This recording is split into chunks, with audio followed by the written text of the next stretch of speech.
Hi అండి. ఇచ్చిన హామీలు నెరవేర్చుకుంటే ఎటువంటి ప్రభుత్వమైనా ప్రజా వ్యతిరేకత తప్పదనేసి 2014లో ప్రజలు నిరూపించారు.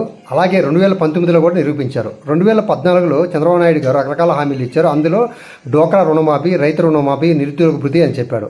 అది లాస్ట్ చివరి మూమెంట్లో ఏదో కొద్దిగా ఇచ్చాడు, కానీ ప్రజల్లో అసంతృప్తి అట్లే మిగిలి 2019లో వైఎస్ఆర్సీపీని గెలిపించడం జరిగింది. అలాగే వైఎస్ఆర్సీపీ కూడా 2019లో సిపిఎస్ రద్దని చెప్పారు. మద్యం సంపూర్ణంగా నిషేధిస్తారు దశల వారీగా అని చెప్పారు. అలాగే జాబ్ క్యాలెండర్ అన్నారు. ఇప్పుడు సిపిఎస్ రద్దని చెప్పారు. అది నెరవేర్చకపోయేసరికి 80% ఉద్యోగస్తులు గవర్నమెంట్కి వ్యతిరేకంగా ఓటు వేయడం జరిగింది. దాని పర్యవసానం మీకు ఏం జరిగిందో మొన్న ఎన్నికల్లో జరిగింది. అదేవిధంగా ఇప్పుడు గవర్నమెంట్ రకరకాల హామీలు ఇచ్చారు. ఆ హామీలు చేస్తామన్న ప్రయత్నం కూడా చేయట్లేదు. నిన్న చంద్రబాబు నాయుడు గారు అసెంబ్లీలో మాట్లాడిన తీరు చూస్తే ఈ సూపర్ 6 అనేది జరగదని అనుమానం ఉంది.